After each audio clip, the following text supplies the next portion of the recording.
Hey, good day to everybody out there. Hope you guys are doing well.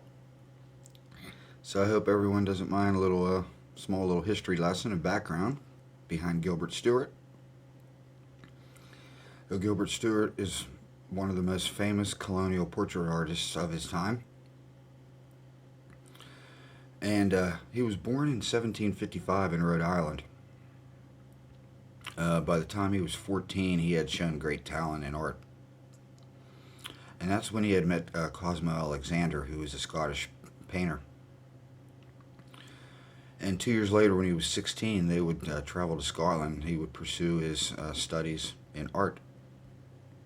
Now, Cosmo Alexander would pass away, and Gilbert Stuart would come back to America.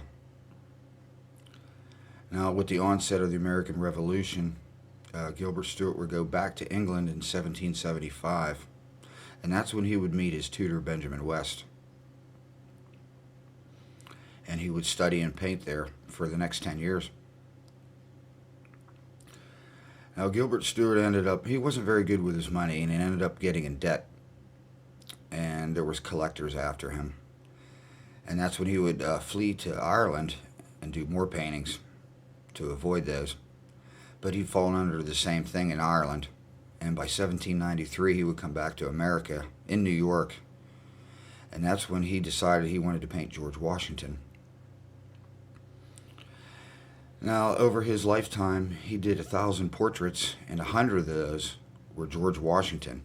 Now, many of those were copies of originals that people wanted. Now, two of his most famous paintings are the Lansdowne portrait, which was at the White House during the War of 1812 when the White House caught fire, and it was saved by Dolly Madison and Paul Jennings. And the Lansdowne portrait is at the National Portrait Gallery in D.C. And his other famous painting, which is actually an unfinished painting called the Athenaeum portrait, and that's where we got the image of the $1 bill of George Washington from. And that's at the Museum of Fine Arts in Boston. Now, Gilbert Stuart would pass away in 1828. Now, his financial troubles stayed with him his whole life. And when he was buried, he didn't have any money to put him in a proper headstone or anything, and he ended up being buried in an unmarked grave. Now, it wasn't probably till about 10 years later, after he died, that his family had enough money to put him in a proper burial site. But they couldn't remember where he was buried. So they ended up putting up a monument for him and his family in Newport, Rhode Island. But I believe the unmarked grave at the Boston Common where he was originally buried is still there. But I don't believe they ever found his body. So it's quite an interesting story there.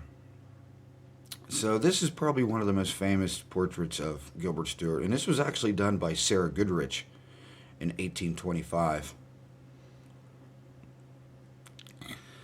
So, I wanted to thank everybody for hanging out with me today, and hope you don't mind a little history and background behind them. Very interesting.